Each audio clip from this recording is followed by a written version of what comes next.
இன்று நம் 7ஆம் வகுப்பிற்குரிய செகண்ட் டேர்மில் உள்ள பேஜ் நம்பர் 20 உள்ள மேற்சிந்தனை கணக்குகளை நம்ம இப்போ பார்க்க போகிறோம்.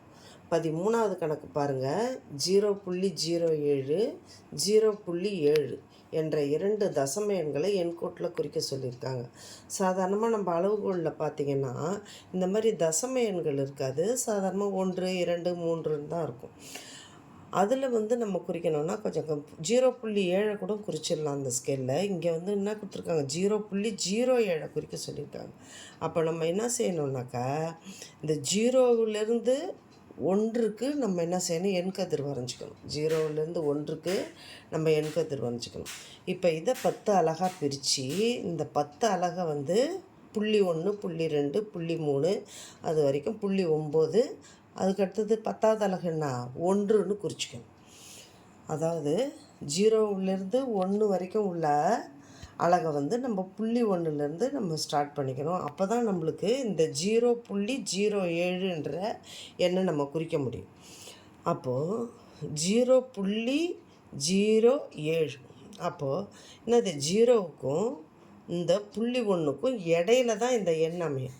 அதனால் நம்ம இது என்னது 0.1 இல்லைங்களா. அதனால் நம்ம என்ன செய்யணும், 0.01 0.02 அப்படின்னு வரும்போது 0.07 இங்கே குறிக்கணும்.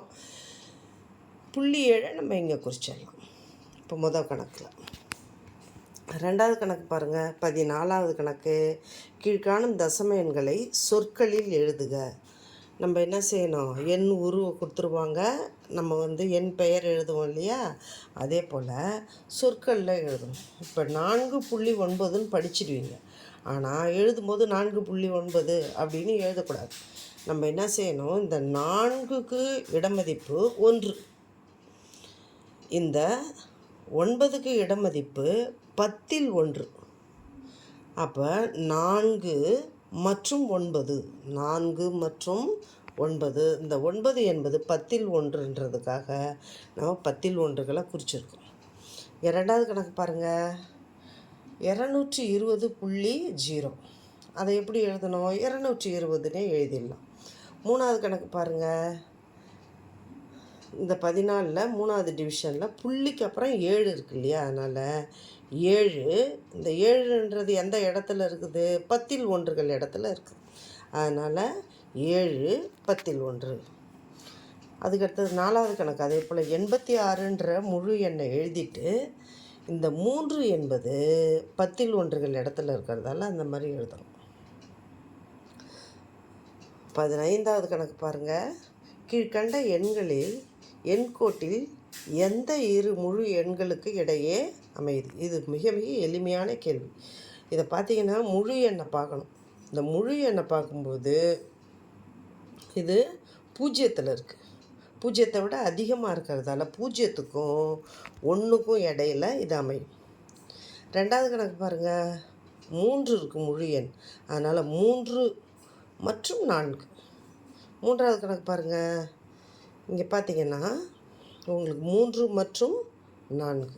நான்காவது கணக்கு பாருங்கள். 2ல் முழு எண் இருக்கிறதால 2 மற்றும் 3. அதே போல் 5வது கணக்கு 1 மற்றும் 2. 6வது கணக்கு 1 மற்றும் 2 அப்படின்ட்டு மிக எளிமையாக நம்ம சொல்லிடலாம். 16வது கணக்கு பாருங்கள்.